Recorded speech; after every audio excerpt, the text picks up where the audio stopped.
Reacting to UFC Fight Night Gilbert Burns versus Michael Morales, an insane card, really fun to watch. I enjoyed every second of it, from the early prelims up until the main event, and I think that was the general consensus.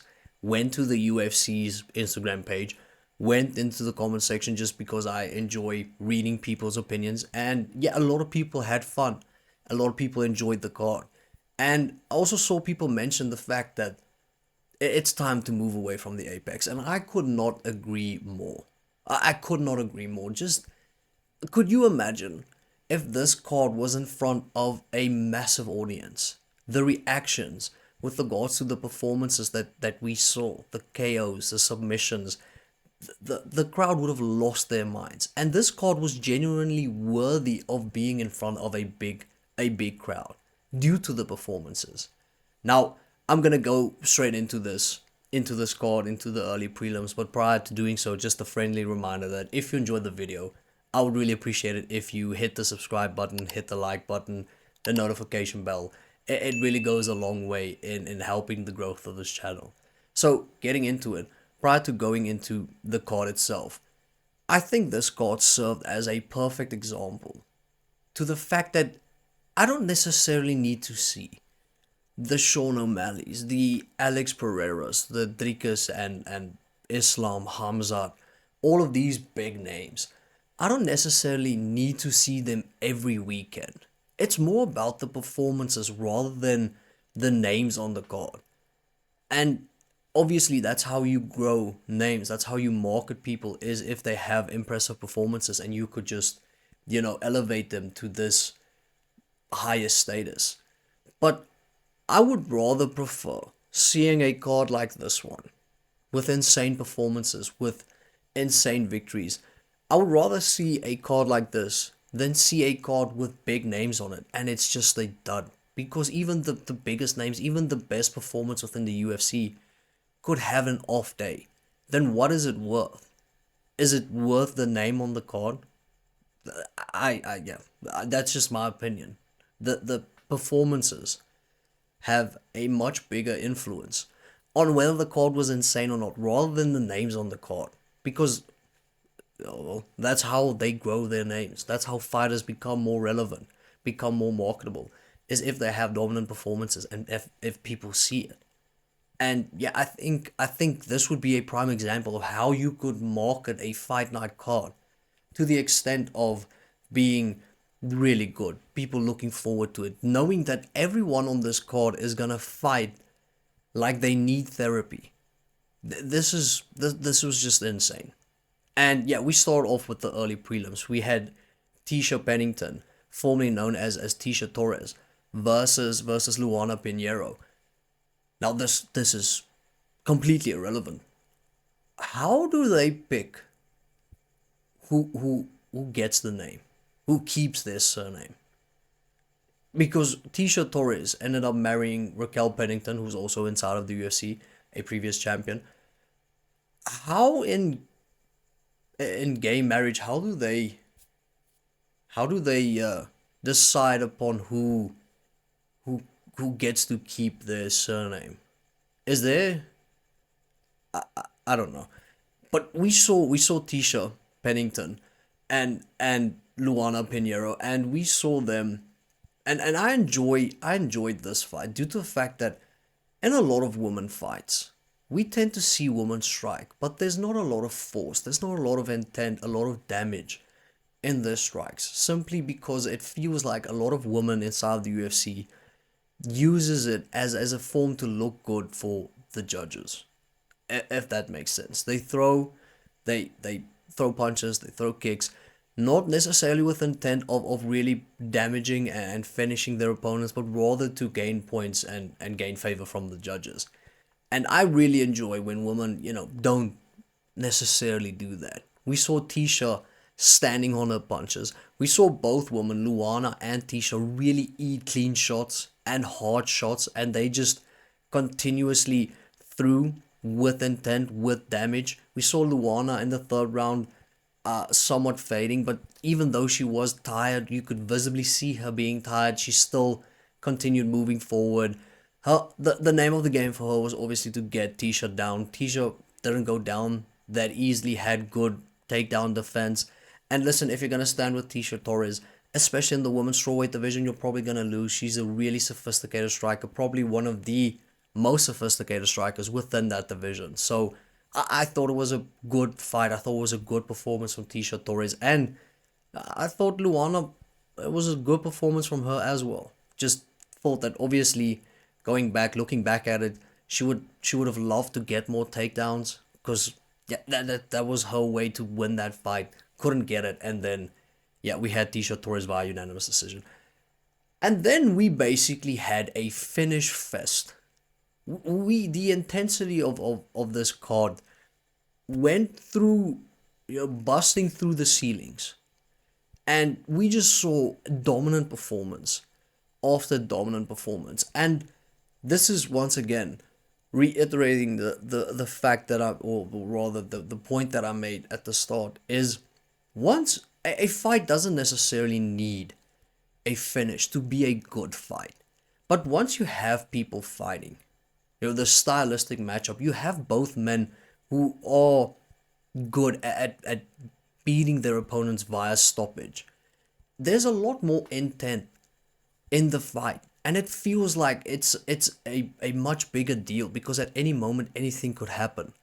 There's a aspect of danger that follows the narrative of entertainment, and with regards to two fighters renowned for finishing one another. If they fight, it just feels like anything could happen. Anyone could get slept, anyone could get submitted. And with regards to people that win via decision, it doesn't resonate a lot with fans. And I think it's due to the fact that, yeah, there's no sense of danger. And that's why those type of fighters, they're way more difficult to market, because fans don't resonate with them. Fans want to see people take risks and put themselves out there, because that, at the end of the day, I think speaks a lot more to the common person than someone that is just genuinely so good. They're never in danger, they never take risks, and they just basically cruise their way to victory. Fans, yeah, they just don't like it. And it doesn't necessarily have to be striking. It doesn't necessarily have to be wrestling or jiu-jitsu. It can be anything.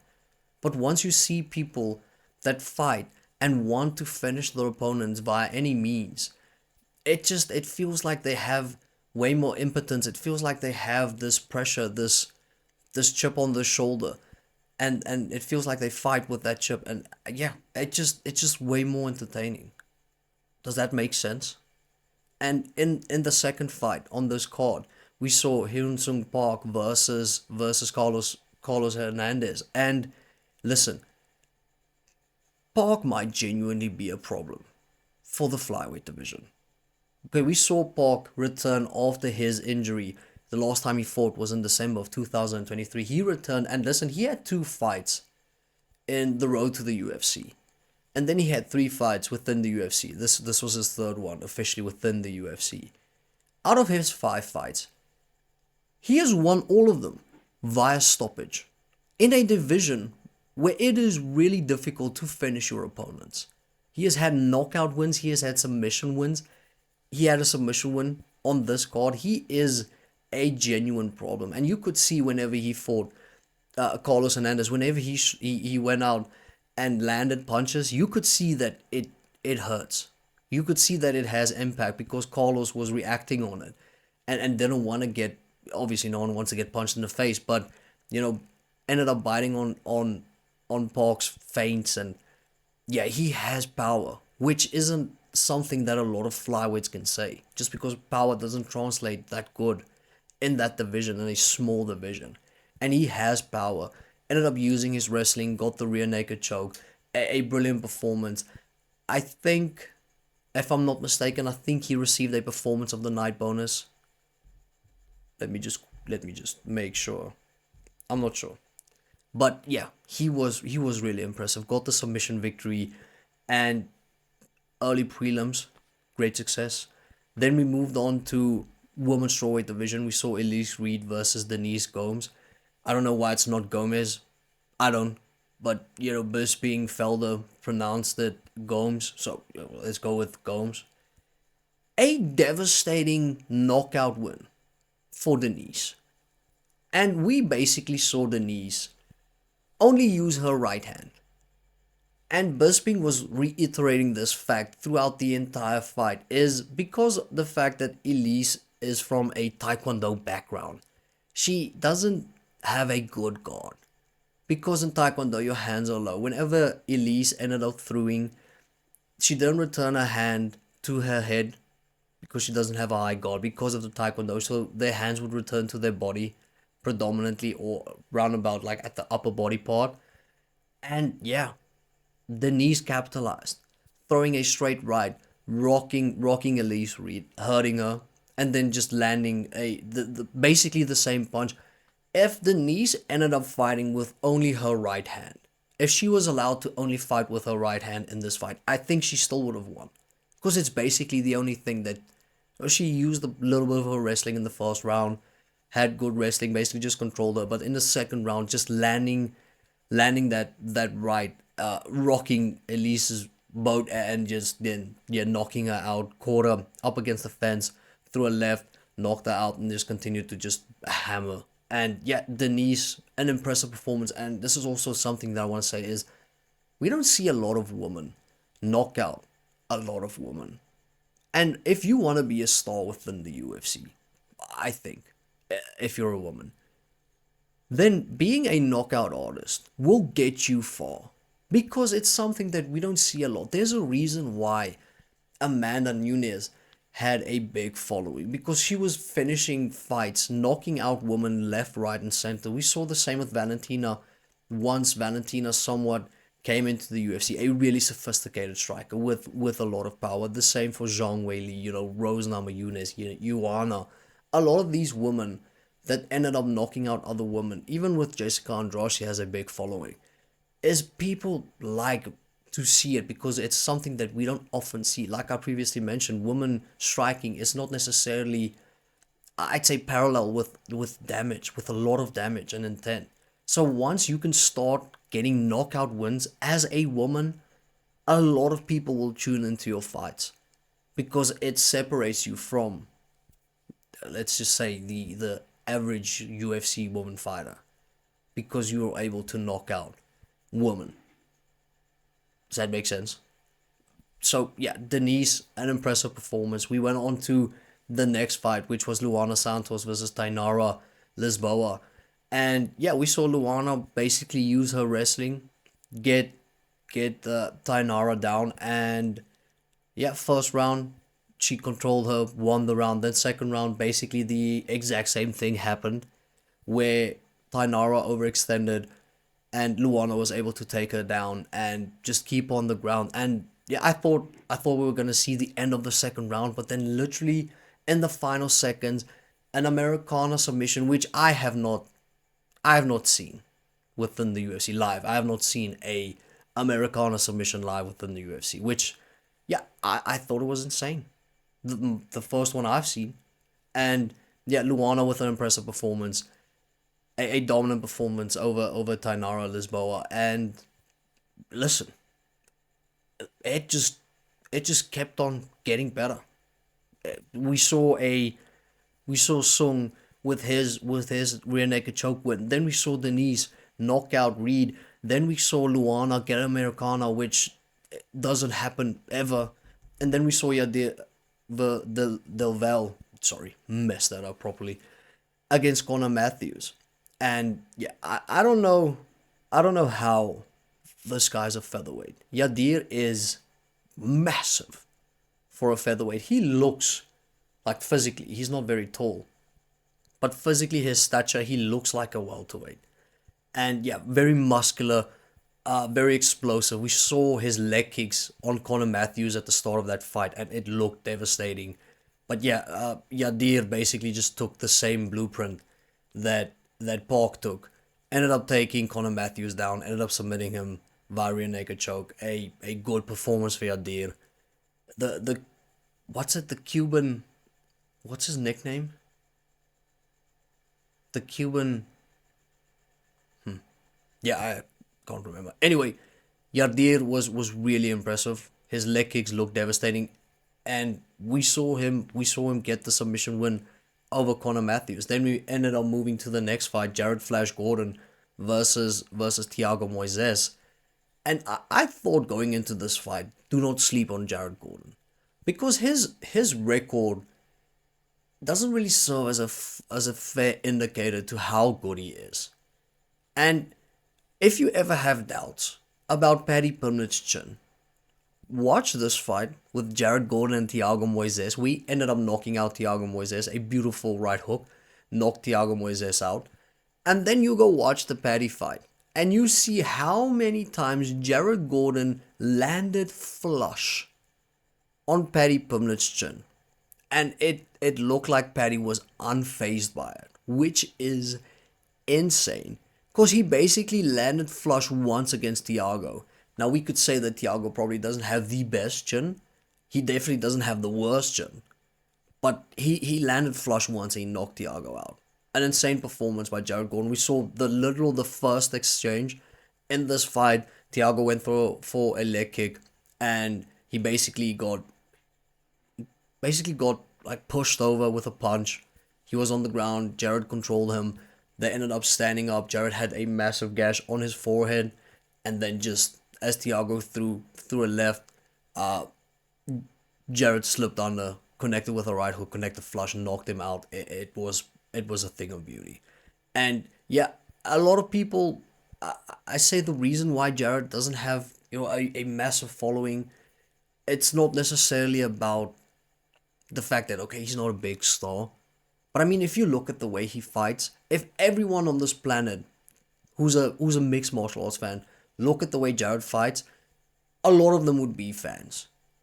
But the fact that he's not a household name, the fact that he doesn't have the aesthetic of a lot of guys, of Thiago Moises. Look, Thiago walked in there chiseled, and Jared just looks like a normal guy, but throws bombs.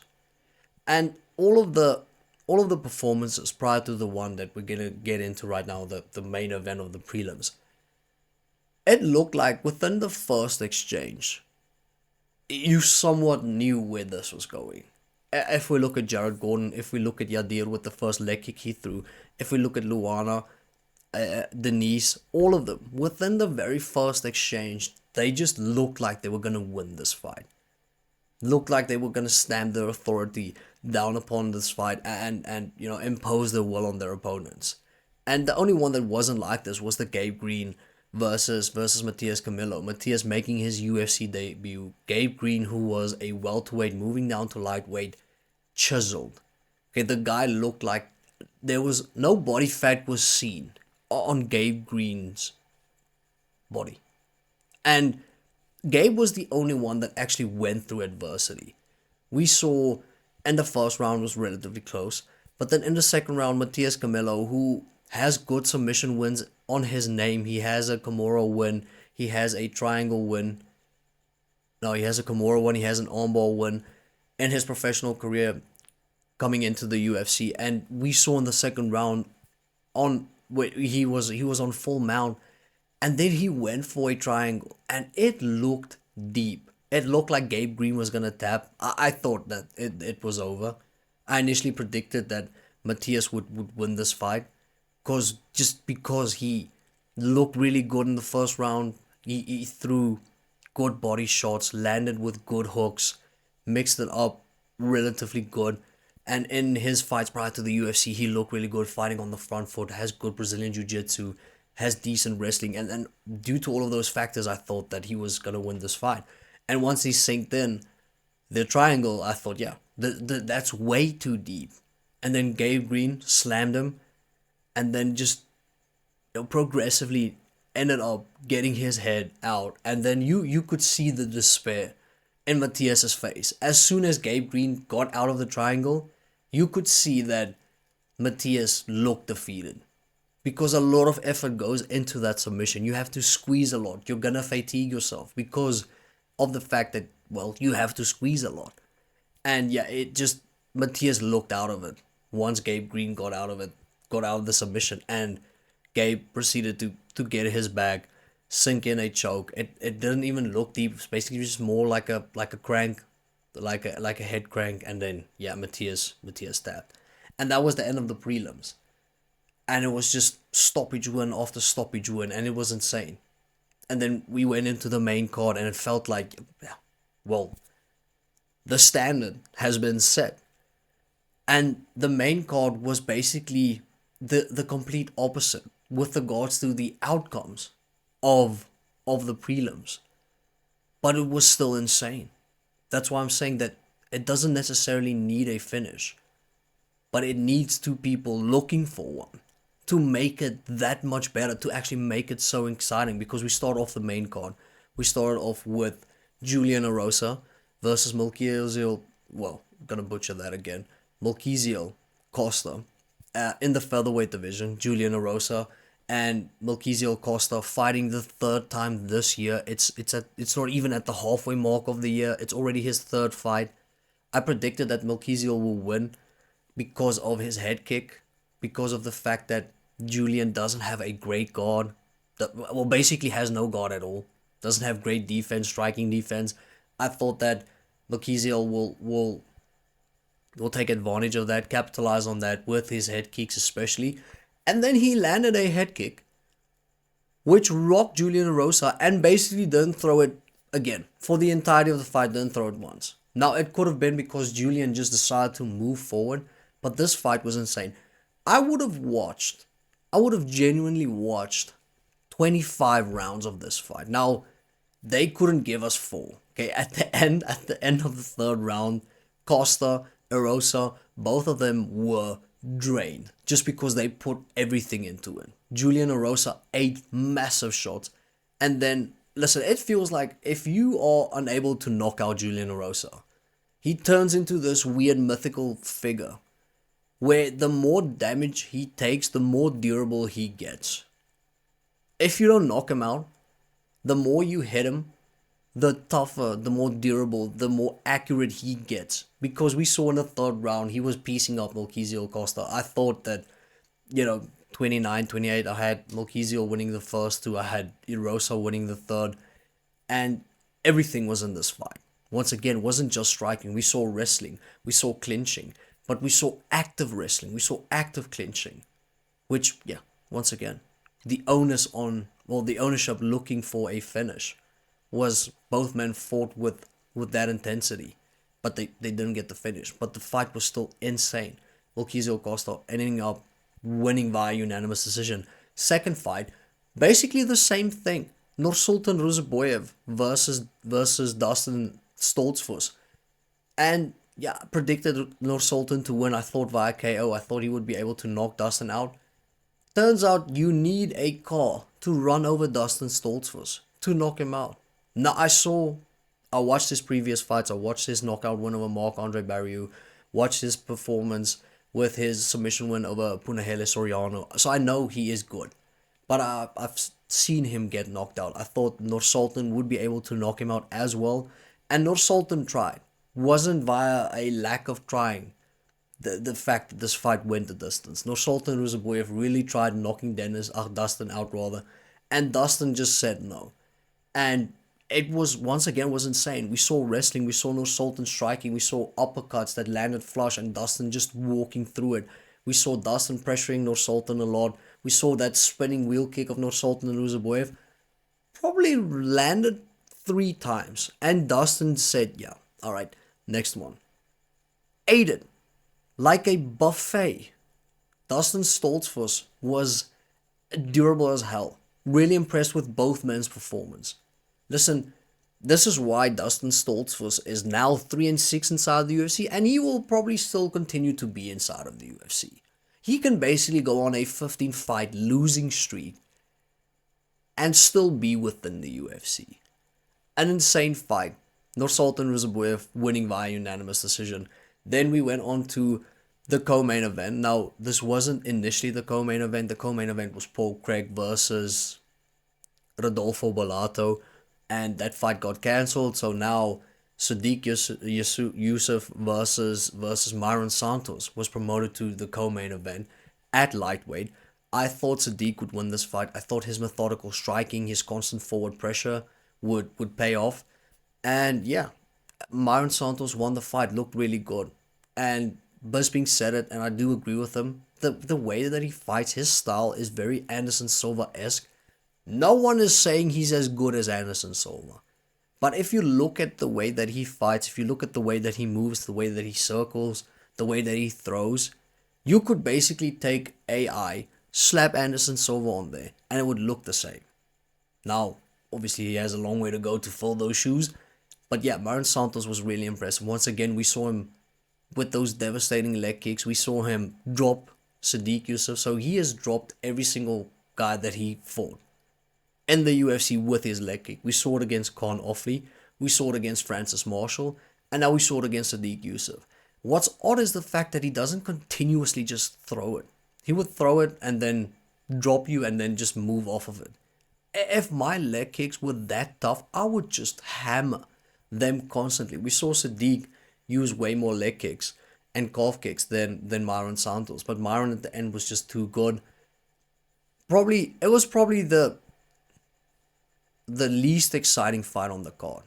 It went the distance, but it was still rather technical and somewhat good. Also saw Sadiq try and go for takedowns. We saw Myron Santos with really good takedown defense. I thought that Sadiq would actually be able to take Myron down. That's why I predicted Sadiq to win this fight via unanimous decision. I thought that he would be able to take Myron down and be able to control him on the ground. Not the case at all. Myron Santos basically just stood up whenever he was in that situation. And yeah, on the feet, Myron looked light years ahead of Sadiq, which was also weird because Sadiq has good striking. And yeah, Sadiq's game plan going into this just didn't feel right. If we look at how Francis Marshall fought Myron Santos, constantly just fighting on the front foot. Whenever Myron fights on the back foot, he's not as good. He's not as clean, as accurate. Timing's not as good as when he fights on the front foot. And yeah, Sadiq just he didn't constantly move forward the way that he did against Diego Lopez. Now, obviously, he lost that fight as well, but it's his game, is fighting on the front foot. And in this fight, he looked more labored, circled more, was fine fighting off the back foot. And no one enjoys fighting off the back foot. No one. So why would... Yeah, it was just odd. I had Sadiq winning, and yeah, he didn't. We can say Myron Santos deservedly won this fight. But then we moved on to the main event. We saw Gilbert Burns versus Michael Morales. Yeah, it's 2 weekends in a row where I had the main event wrong. I had Bilal via decision. I had Gilbert Burns via decision. Now I was taking a risk. I was taking a gamble on the main event, and I said it. I thought that Gilbert will be able to wrestle Michael and will be able to grapple with him and might be able to wear him down to the extent where Michael wouldn't be, as devastating, as explosive. And once it was like the Ngannou and Stipe fight, the second one, where once Stipe couldn't take Ngannou down, you knew this was gonna be over quick. And Gilbert went for a takedown, he didn't get it, and then I knew, yeah, I had this one wrong. Michael Morales ended up throwing a right hook. It slipped. It went past Gilbert's guard.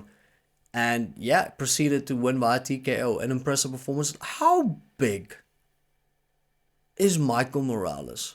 He is massive for welterweight. It looked like he was a welterweight and Gilbert was a featherweight. That's the discrepancy in size between Michael Morales and Gilbert. It looked like a father fighting a son. Michael is massive, and yeah, he is that good. We saw it in this fight. It was his first, I'd say his first real test. We saw him fight Neil Magny and beat Neil Magny, but yeah, I mean Neil Magny doesn't compare to Gilbert Burns, and Gilbert is in, I think, the top 7 of the welterweight division. Michael Morales beating Gilbert, he is officially a threat to the welterweight division, officially. And what feels like a couple of months ago where I said that the welterweight division was in a dire situation, just because it didn't feel like there were a lot of potential contenders within that division. We saw Gary beat Prates and felt like Gary and Brady was the contenders against who I initially thought Bilal. But yeah, I didn't think Jack would actually end up beating Bilal. I was happy, was rooting for Jack. But now we see that it's it's Ian Gary, it's Sean Brady, it's potentially Michael Morales. We're gonna see Joaquin Buckley versus Kamaru as well. Jack is the champion. Shafkat's gonna have to come back at a certain point. Even Carlos Prates, his performance against Ian Gary was impressive. He was inexperienced fighting Ian Gary, who might be, let's say, the third best welterweight on the planet, third best welterweight inside of the UFC, and Prates almost finished him in the fifth round. So you could even throw Prates in there. Yeah, a new day inside of the welterweight division of the UFC, and really looking forward to how it's gonna play out with obviously Makhachev versus JDM for the welterweight strap, and then depending on who wins, who gets next. Will it be Ian Gary? Will it be Sean Brady? Will they have to fight for a number one contender spot? Might we see Michael Morales versus one of them for a number one contender spot? Joaquin Buckley versus Kamaru Usman. What will be the ramifications after that winner?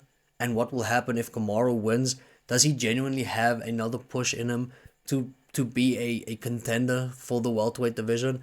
Yeah, it feels like we have firepower within the welterweight division once again. And it is due to, some of it's due to Michael Morales. An insane performance, an insane card, really fun. And yeah, that's basically my reaction for UFC Fight Night Gilbert versus Michael Morales. Let me know in the comment section which fight did you enjoy the most. The fight of the night officially was Erosa versus Costa, but let me know, was there maybe a fight that you enjoyed more? Which was the most dominant performance? I think unanimously it's probably Michael Morales. But yeah, I would really appreciate your opinion in my comment section. Have a beautiful day, and I'll catch you in the next one.